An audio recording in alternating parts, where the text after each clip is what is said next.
মালিক আজকের তওবাকে উম্মতের তওবা হিসাবে গণ্য করেন। আপনি আমাদের উপরে বড় নারাজ হয়ে গেছেন। নাইলে অতীত তাকাইলে দেখি মালিক একজন হাত তুলতে দেরি, একজন চিৎকার দিতে দেরি, একজন আপনাকে অনুরোধ করতে দেরি, একজন বলতে দেরি, আকাশ থেকে সাহায্য আসতে দেরি হয় নাই, আপনার বাহিনী জাপায়া পড়তে দেরি করে নাই। আজকে তো বৎসরের পর বৎসর পার হয়ে যাইতেছে, চোখের পানি শুকায় যাইতেছে। ও মালিক কোন বিজয়ের চিহ্ন দেখি না। গত রোজাও তো ফিলিস্তিন ওয়ালাদের ইফতার হয়তো লাশ দিয়া, সেহরি হয়তো লাশ দিয়া। আল্লাহ এই রোজা কি এরকমই হবে জানি না মালিক। এত নারাজ হয়ে গেলেন কেন মালিক? এত নারাজ হয়ে গেলেন কেন? বেশক আমরা শাস্তির যোগ্য, অস্বীকার করি না, কিন্তু আপনি শাস্তি দেন না।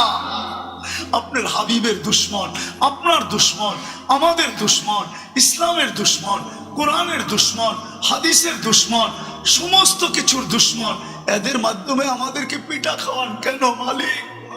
কেন মার খাওয়ান? কেন ওদের হাতে আমাদেরকে বেইজ্জত করেন? কেন আমাদের মা বোনদেরকে বেইজ্জত করান? কেন দুধের শিশুর রক্ত জড়ে ওদের হাত দিয়া? আপনি কি আমাদের... আসসালামু আলাইকুম, সবাই কেমন আছেন? আশা করি ভালো আছেন। আমি আজকে যে ওয়াজটা নিয়ে আসছি নজরুল ইসলাম কাশ্মীর, এই ওয়াজটা যদি শুনেন আমার মনে হয় না যে চোখের পানি ধরে রাখতে হবে। তাহলে তো দেরি কিসের, চলেন গিয়ে শুনি।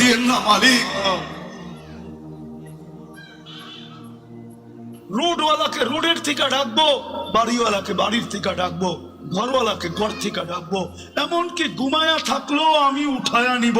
আসসালাতু খায়রুম মিনান নাওম বইলা আমি ঘুমের থেকে উঠায়া নিব।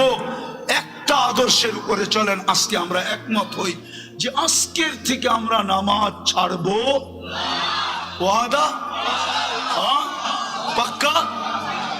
ওইখানে তো দেখি একজন প্রমাণ দিব, প্রমাণ দেই তাহলে প্রমাণ। ইবনে ওমর রাদিয়াল্লাহু তাআলা আনহু বলেন আমরা 8000 ছিলাম। হায়াত সাহাবা উঠায় দেখেন, তারিখে সাহাবা উঠায় দেখেন, আমরা 8000 ছিলাম, রুমি 1 লক্ষ ছিল। বহুত দিক দিয়ে আমাদেরকে কয়েকভাবে আমাদেরকে আমরা বেষ্টনীর ভিতরে চলে আসছি, অবরুদ্ধ ছিলাম। ভাবতেছিলাম কবরটা এখানেই হবে। তো বলতেছিল আমার পাশেই একজন দাঁড়ানো ছিল, ক্ষুধায় বড় কাতর, কাপড়গুলা বড় জীর্ণ শীর্ণ, চামড়াগুলা বিলকুল বটা গেছে, তলোয়ার রাখার কোনো নেয়ামও নাই। একটা রশি দিয়া কোমরে তলোয়ারটা বাঁধা রাখছেন। পায়ের দিকে তাকায় দেখি জুতাও নাই, কিন্তু উপর দিকে তাকায় জানি কি বলতেছিল। তো আমি ভালোভাবে কান পাইতা শুনতেছিলাম যে বলে কি। তো শুনলাম উপরে তাকায় হাত উঠায় বলতেছে ইয়া রব্বা মুহাম্মদ, ও রব্বে মুহাম্মদ উনসুর উম্মতা মুহাম্মদ। এখনো কি মুহাম্মদুর রাসূলুল্লাহ সাল্লাল্লাহু আলাইহি ওয়াসাল্লামের উম্মতের সাহায্যের সময় আসে নাই?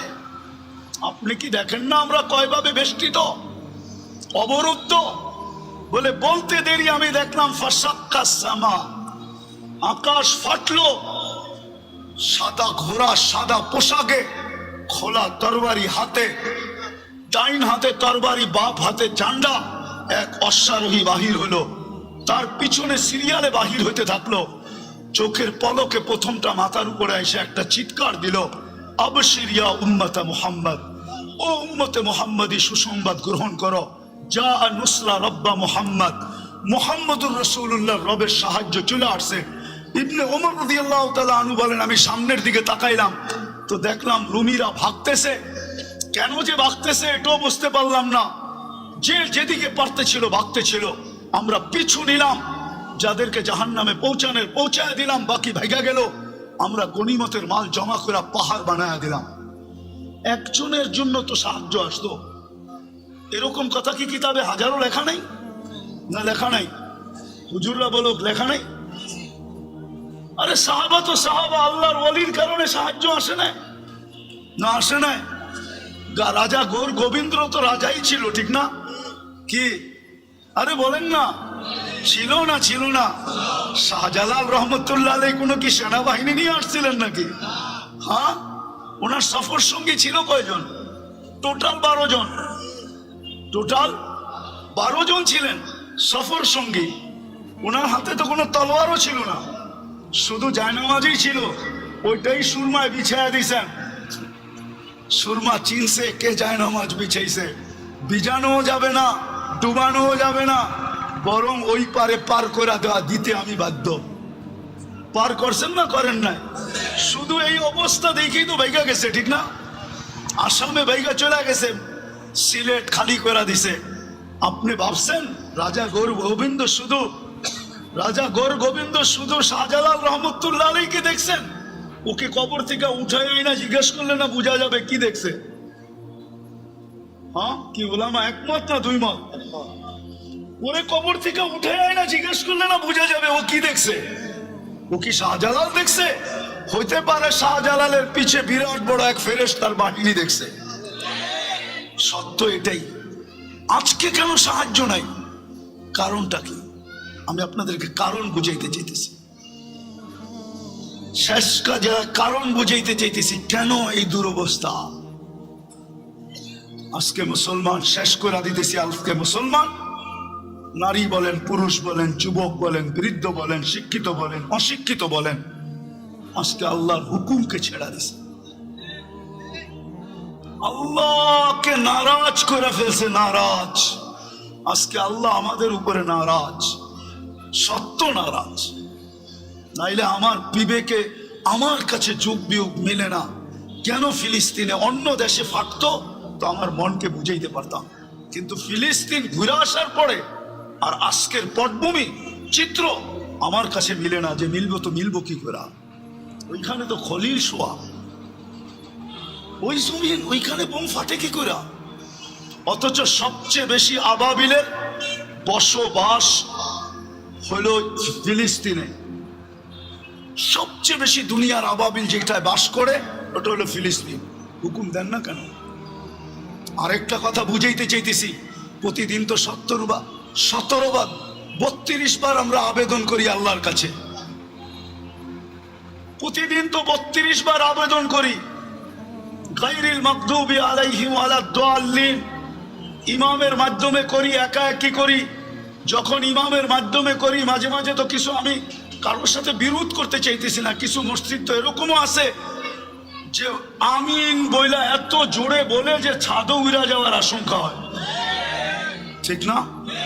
কিন্তু আমরা কি বলি? এটা আবেদন তো করি আল্লাহ দুইজনের হাত থেকে আমাদেরকে বাঁচান, কিন্তু ইহুদি নাসারা দুইজনের হাতেই তো আজকে আমরা সবচেয়ে বেশি নির্যাতিত। তাইলে আমাদের 32 বারের আবেদন যায় তো যায় কোথায়? আমাকে বুঝান।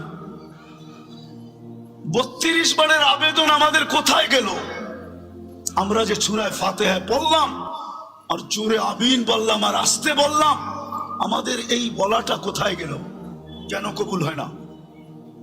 কবুল হইলে তো এই অবস্থা হওয়ার কথা না। যে অবস্থা আজকে দেখতেছি, মুসলমানকে নিয়ে সবাই খেলে, ঠিক না? ফকির হইলাম আমরা, আর টাকা বিদেশে পাচার হয়ে বড় লোক হইল ওরা। আপনি ভাবেন যারা নিয়ে গেছে ওরা বড় লোক হয়েছে? ইম্পসিবল। আমি চিনি আমেরিকা, কানাডা চিনি, ইংল্যান্ড চিনি, সুইস ব্যাংক চিনি, আমি, আমাকে চিনাইতে হবে না। হ্যাঁ, আমি চিনি, বহুত মানুষকে চিনি, 2-4 জন প্রেসিডেন্টও চিনি যারা ট্যাক্সি চালায়, ট্যাক্সি, আমেরিকাতে ট্যাক্সি চালায়। অবশ্য আমাদের দেশের না, আফ্রিকান দেশের। নিয়ে গেছিল খুব, এখন ট্যাক্সি চালায়। কেন এই দুরবস্থা? একটু ভাবেন। চলে তো যাব, থাকা তো যাবে না, পুঙ্খানো হিসাব তো নিবে। সত্য তো এটাই। যদিও কেউ মাঝে মাঝে জিজ্ঞাসা করে, হুজুর 60 বৎসরের হিসাব নিতে 50,000 বৎসর লাগবে কেন? আমি বলি, শোনো, তুমি ডেলি কতটুকু অক্সিজেন, কয়বার শ্বাস প্রশ্বাস নিছিলে? কয়বার? আরে 1,60,000 বার। তো মাসে কত নিছিলেন? বৎসরে কত? 60 বৎসরে কত? স্বাভাবিক শ্বাস নেওয়ার দাম তো আমাদের দেশের এক শিল্পপতি আমাদেরকে শিখায় গেছিলেন, কিন্তু আমরা তো এটাকে মাথায় ধারণ করি নাই। 2020 করোনা লগ্নে বাংলাদেশের প্রথম সারির এক শিল্পপতি মারা গেছিলেন। ওনার জন্য ডাক্তারের টিম যখন চায়নার থেকে আনা হলো, আর উনি ভেন্টিলেটারে ছিলেন, তো উনি কামরায় ঢোকার পরে ডাক্তারদেরকে বলছিলেন আমার সুস্থতার প্রয়োজন নাই, আমাকে শুধু স্বাভাবিক শ্বাস নিতে দাও, আমি তোমাদেরকে আমার পুরা কোম্পানি লেখা দিব। পেপারে আসছে, পেপারে জান মিডিয়া লেখা আছে এখনো, আমি নাম বলতেছি না। আপনি যে ডেলি স্বাভাবিক শ্বাস নিতেছেন এটার বিনিময়ে কি করছেন, এই হিসাব কিন্তু মিলাই দিতে হবে। বিদায় আমি শেষ জায়গায় চলে আসছি। আজকে এই দুরবস্থার কারণ একটা শুধু, প্রথম একটা আল্লাহকে না মানা। আল্লাহকে আল্লাহকে আল্লাহকে সব ভোগ করি কার? কিন্তু শিক্ষিত মানুষগুলা যদি প্রশ্ন করে আল্লাহকে মানবো কি করে, আল্লাহকে তো চোখে দেখি না, লা তারাহুল উয়ুন ওয়ালা তুখালিতুহুদ দুনুন, ধ্যান ধারণায় আনা যায় না, ওয়ালা ইয়াসিফুহুল ওয়াসিফুন, বর্ণনা দিয়ে শেষ করা যায় না। আল্লাহ তো একটা পদের মালিক না, আল্লাহ তো শুধু আল্লাহ না, আল্লাহ তো রহমান, আল্লাহ তো রহিম, আল্লাহ তো মালিক, আল্লাহ তো কুদ্দুস, আল্লাহ তো সালাম, আল্লাহ তো মুমিন, আল্লাহ তো মুহাইমিন, আল্লাহ তো আজিজ, আল্লাহ তো জব্বার, আল্লাহ তো মুতাকাব্বিরুল খালিকুল বারিউল মুসাব্বিরুল গফফারুল কাহ্হারুল ওয়াহ্হাবুর রাজ্জাকুল ফাত্তাহুল আলিমুল কাবিদুল বাসিতুল খাফিদুর রাফিউল মুইজ্জুল মুদিল্লুস সামিউল বাসিরুল হাকামুল আদলুল লতীফুল খবীরুল হালিমুল আযীমুল গফুরুশ শাকুরুল আলিয়ুল কবীরুল হাফিজুল মুকিতুল হাসিবুল জলিলুল করিমুর রকিবুল মুজিবুল ওয়াসি আল হাকিমুল ওয়াদুদুল মজিদুল বাঈসুশ শাহীদুল আকবুল ওয়াকিলুল কবিকুল মতিনুল ওয়ালিকুল হামিদুল মুসি আল মুবদি আল মুঈদ আল المحيي المميت الحي القيوم الواجد الماجد الواحد الأحد الصمد القادر المقتدر المقدم المؤخر الأول والآخر الظاهر والباطن الوالي المتوالي البر التواب المنتقم العفو الرؤوف مالك الملك ذا الجلال والإكرام المقسط والجامي والغني والمغني المانع الضار النافع النور الهادي البديع والباقي الوارث والرشيد الصبور জল্লে জালালু। আল্লাহ তো 99 পদের মালিক, আল্লাহকে মানবো তো মানবো। প্রশ্ন যদি করে কি করে মানবো? এই জন্যই আল্লাহ বলছেন সিরাতুন নবী লাকাদ কানা লাকুম ফি রাসূলিল্লাহি উসওয়াতুন হাসানাহ আতিউল্লাহ ওয়া আতিউর রাসূল, আমার বন্ধুকে মাইনা দেখায় দাও। কিন্তু আফসোস তো এইখানেই, বন্ধুকে যদি এই উম্মত মানতো তাহলে সবচেয়ে বেশি বন্ধুর আদর্শ মুসলমানের ঘরে নির্যাতিত হতো না, ঘৃণিত হতো না, অবহেলিত হতো না, দীক্ষিত হতো না, লাঞ্ছিত হতো না, বঞ্চিত হতো না। এটাই তো কাঁদি শুধু। নাইলে মুসলিম যুবক 50 টাকার চুল 500,000 টাকা দিয়ে কাটবে কেন? বিজাতির রঙে রঙিন হবে কেন? ও কি রসুল কি আদর্শ দেয় নাই চুল কাটার? না, দেয় নাই। রসুলের আদর্শ মতো চুল কাটলে তো চুলের প্রত্যেক চুলে সওয়াবও পাইতো, আল্লাহ রাজি থাকতো, কিয়ামতের দিন হাত পাতার সুযোগ হইতো। যুবক যদি আল্লাহ রসুলকে কিয়ামতের দিন দেখতে দেরি, হাত পাততে দেরি করতে পারতো না, হাত পাততে পারতো। যদি জিজ্ঞাসা করতো হাত পাতিস কেন? আপনার আদর্শে চুল কাটছি, সওয়াব তো পাইছি, কিন্তু আপনার পক্ষ থেকে কিছু দিবেন না? বকশিস কি দিবেন না? মজুরি পাওয়ার পরেও তো হাত পাতে কেন? একটু বকশিস দেন না। এই মাইকালারও তো পুরা টাকা নেওয়ার পরে অপারেটররা হাত পাতবে, আমাদেরকে কিছু বকশিস দিবেন না? জিজ্ঞাসা করেন পাতবে কি পাতবে না? যুবক তো কিয়ামতের দিন হাত পাততে পারতো। আমার মা বোনরা কেন নেটে দেখা সাজুগুজু করে? সমস্ত কাপড় চোপড়ের ডিজাইন কেন নেটের থেকে আনে? ইসলাম কি কাপড়ের ডিজাইন দেয় না? ইসলাম কি সাজগোজ দেয় না? আমি তো এই কাঁদি, সারা বাংলাদেশে কেউ তো দেখাইতে পারবে না। আজ পর্যন্ত তো পাইলাম না যে কোনো মহিলা আমাকে চিঠি লিখলো যে হুজুর আমি করছি। আমি তো বলি আজ পর্যন্ত তো কোনো হুজুরদের বউকেও পাইলাম না যে বাসর রাতের শ্বাসটা ফাতেমার মতো সাজছে। বাসর রাতের শ্বাসটা তো তার বান্ধবী তাকে যেরকম সাজাইছে ওরকমই।